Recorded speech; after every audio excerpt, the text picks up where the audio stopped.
Okay, recently Atlus released a trailer for a Persona 3 movie. And from what it looks like, the Persona 3 movie is going to be episodic, kind of like what it is for Star Wars, for I think a pretty good reason, because the series Persona 3 encompasses a huge amount of time that it's pretty difficult to actually condense that into one whole movie. So far, Shin Megami Tensei surprises me time and time again. At first, I thought that Shin Megami Tensei has barely any merchandise at all, primarily because of its obscure background, its hard difficulty early in its games, and for some of its dark background. However, merchandise is pretty common for the series. The same also applies for anime and manga released of the series. In fact, two of the recent ones that I'm going to mention again and again, Persona 4, the anime, and the the Devil Survivor 2 anime, were actually not the first two. There was Devil Children and Persona Trinity Soul, to name but a few. Persona 3 has the game to work off of, and since it's done by Atlus, I'm pretty sure there's less of a chance at deviation. It also has the manga, which it can work off of as well. So, again, not that much to fear as far as deviation from the main plot itself.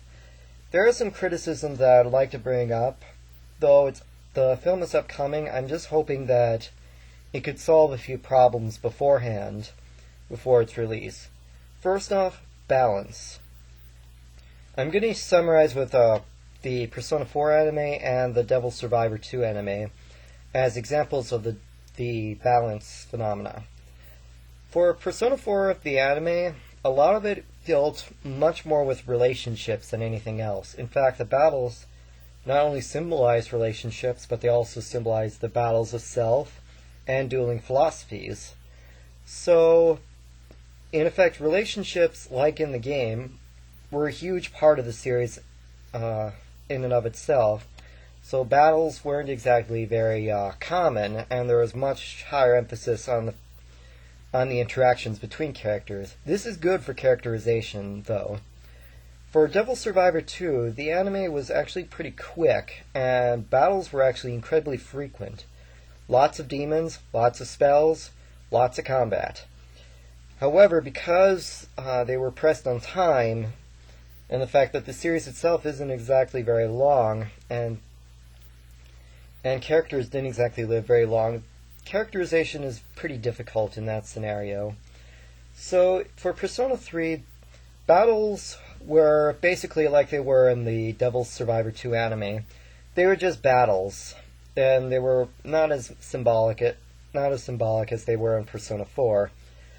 So, but they were actually catalysts, to a degree, for the progression of plot. So, in fact, the battles and the characterization go hand in hand in Persona 3.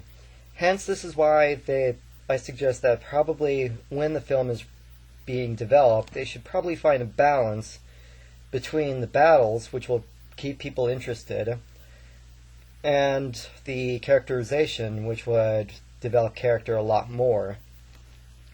The second, I think this is probably a minor critique and it might fall on deaf ears, is I notice how in the two animes there's an utter lack of Jack Frost.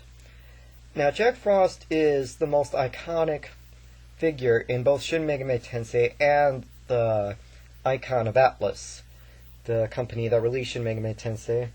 And it comes to no surprise that there are quite a few variations of Jack Frost, or Jack Frost himself, in every Shin Megami Tensei game. However, in Persona 4, the anime, the closest thing they got was Pyro Jack, which was to symbolize the relationship with the magician, and King Frost, which symbolized the relationship with the Emperor, as all the personas were symbolic of different relationships you made with other characters. In Devil Survivor 2, they had Black Frost. So there is kind of the degree, but I was kind of concerned that they didn't exactly produce the real McCoy. I think the only time I've ever seen Jack Frost in an anime was when I saw a clip of Devil Children, in which Jack Frost is invoked and starts attacking some characters. So I think that if they actually do use Jack Frost or Pyro Jack, whichever you prefer, but I prefer Jack Frost since he's very iconic, that it could help tie or associate people more with the Shin Megami Tensei game aside from Persona 3.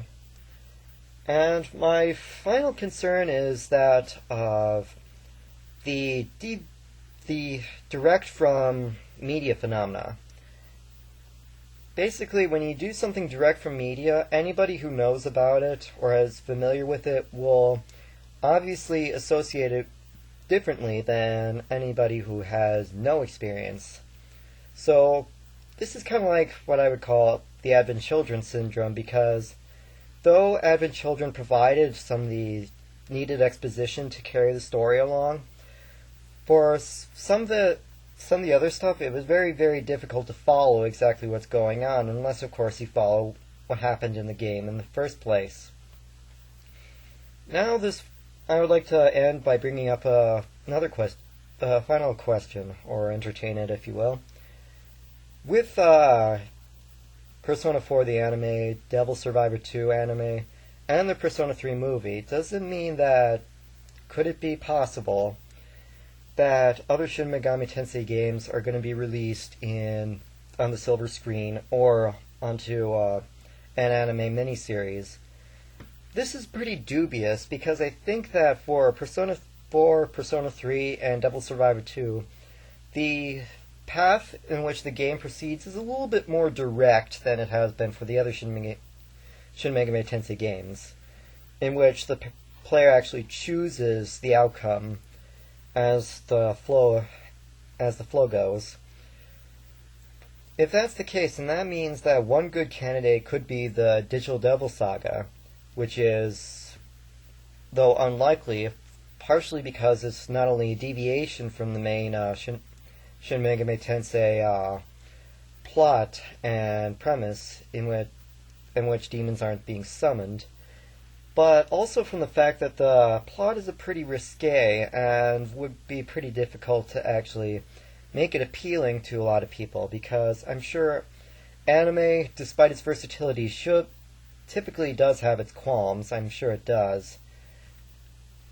So, overall, that's just my input for the release of the Persona 3 movie. I'm sure since it's under the wings of Atlus, it means that the series, or the movie itself, would be not too different from the game as far as deviating from the plot terribly, as other movies based on video games have done.